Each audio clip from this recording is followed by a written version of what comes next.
Alright guys, I'm going to go ahead and do another video for the arc length. Here are the notes that I have for the circumference. The only difference on the second one is I actually used the formula circumference of pi times 2 times the radius, so that you don't have to worry about doubling that splitting that diameter in half. Arc length. Let's talk about arc length real quick. Arc length, one thing we need to know, is going to be different than arc measure. Measure is degrees. This is one thing you're going to need to make sure you keep looking back in your notes up. Here's the formula. You're going to have proportions. Arc length over circumference, arc measure, which remember I have a little star for degrees, over 360. Here's the formula we're using for circumference. Okay, you're going to see that throughout this video. So here are two examples. I'm going to be using different colors to help out with our proportions. So the first thing here is when we set up our proportion, we are going to remember that we are going to want our arc length. Our arc length is going to be in the locations the same thing as our arc measure. It's just I know Khan Academy's arc measure video kind of explained the difference. So this will be our arc length, which in this case that's what we're trying to find.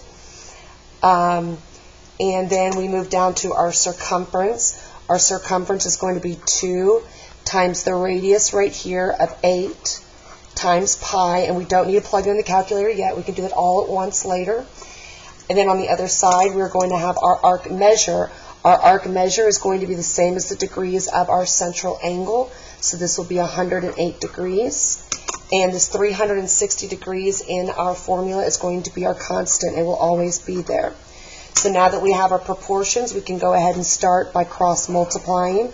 360 times x is going to be equal to, and we plug in 2 times 8 times pi times 108. Let me pause this so I don't waste too much time. I actually do not have that one on here yet. Okay, here we go.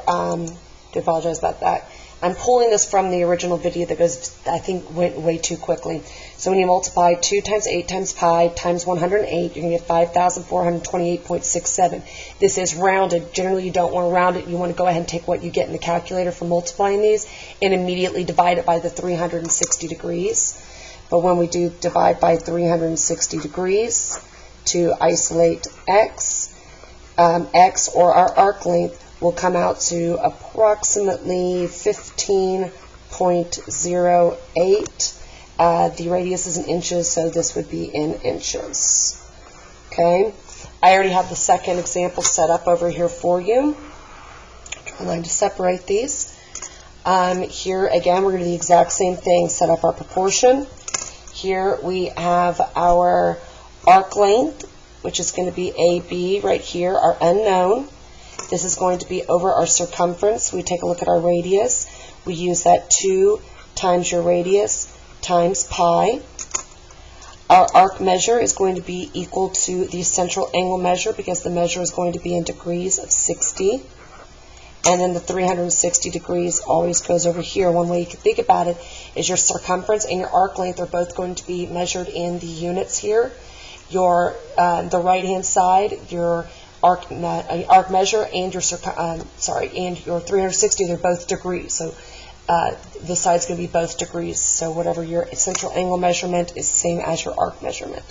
Here we go through, cross multiply, 360x is equal to, plug in your calculator, 2 times 11 times pi times 60.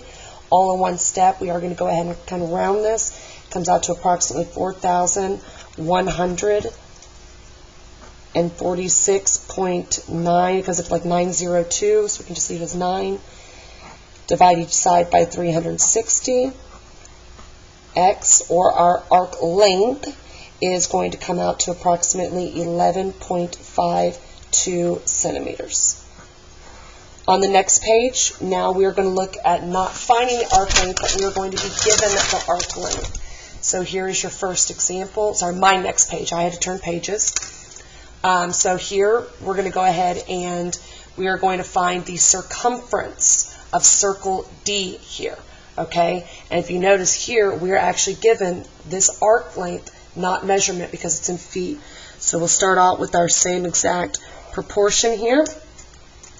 And we're going to have our arc measure right here of 6 feet over our circumference that we don't know now. So we can just leave it as C, you can leave it as X, whichever one you decide. Our arc measure right here is 40 degrees because it's going to be the same as our central angle. And then we have our 360 degrees down here using the exact same formula. The only thing that's changed is what we're missing. So here's our variable C, cross multiply. We get 40C is equal to 360 times 6 is going to give us 2,160. Isolate C by dividing both sides by 40. Your circumference is going to come out to 54 feet. It's going to be FT for feet. Okay? All about cross multiplying. Try the next one on your own. Highly encourage that you try the next one on your own. Here we'll go ahead and set up our proportion. The arc length now is actually going to be the length of, we're going to look for circumference, but the arc length is a major arc, arc L, N, M. Okay, we're told that this is 17 inches. Okay, so arc length right here will be 17 inches. We are looking for the circumference, C. We know that the top over here, according to our formula, is going to be that central angle, which is going to be the same as our, we actually want the arc measure of 206 degrees. And then consistent, constant on every formula here for arc length or circumference, it's going to be the 360. We cross multiply, you get 206C or X if you're choosing to use X. Here we have 360 times 17, and that will give us 6,120. Divide both sides by the 206 to get C or the circumference by itself. And our circumference is going to come out to approximately 29.7 inches. Okay, there you guys go.